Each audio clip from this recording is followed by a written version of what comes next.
Part 1. You are going to hear a conversation among Dr. Archer, Larry, and Judy, talking about the new term. First, you have some time to look at questions 1 to 6.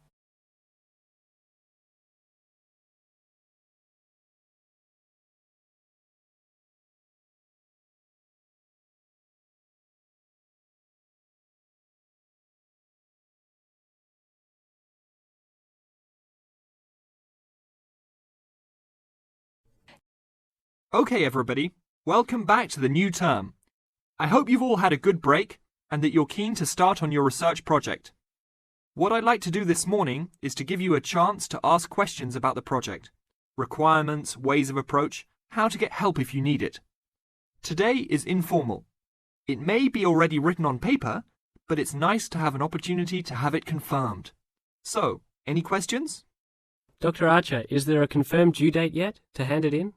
Yes, I can now confirm that it's 16th of July, not 15th, as first advised. Okay? And what about the word limit? Well, there is some flexibility on this, but in general, it's 8 to 10,000 words. Ah, I see. And you can choose your topic, anything from years 2 and 3. Yes? I still can't work out what I want to do it on.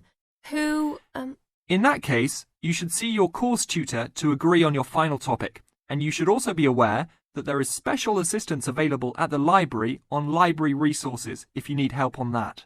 Can I just check on the deadlines for everything? Certainly. Look, let me write it on the board when each stage should be completed. First of all, you've got to work on your basic project outline, and that's due in to your course tutor by 21st of February, which is only 2 weeks away, so you need to get cracking on that. Do we have to include a full reference list by then too? No. Your reference list is due on 6th of April, which is 1 week later, so you have time to discuss this with your tutor. And when should we be doing the research? Well, that's over a 1-month period, essentially April to May. And the write-up? Well, you need to do quite a bit of research before you get going on your writing, so that's really May to July, with the due date for handing in on the 16th. Any more questions? Before you hear the rest of the conversation, you have some time to look at questions 7 to 10.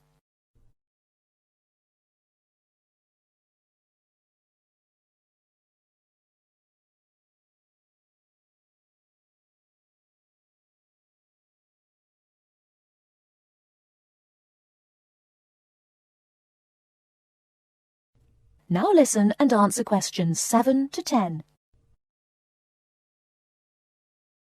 Well, sir, just some advice really. It's about the research approach. Would you advise us to use some case studies? Well, Larry, I know these can be difficult to arrange sometimes, but I really feel they are of great benefit in this subject.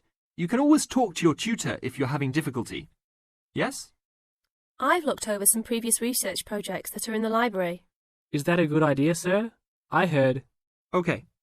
I don't think you should go through them in detail, especially at this early stage, or you might end up being influenced by them more than you realise.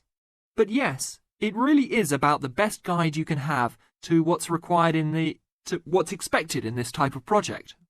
Sorry, Judy, I butted in on you. That's all right. It's just that I noticed one project was a joint one. They worked together as a pair. Is that a good idea? Yes, I remember that paper. Working in a pair can have some advantages, but to be frank, this is meant to be an individual project, so it's best to work on your own. About using subjects, is it okay if we use family members? Your own relatives? I don't see why not.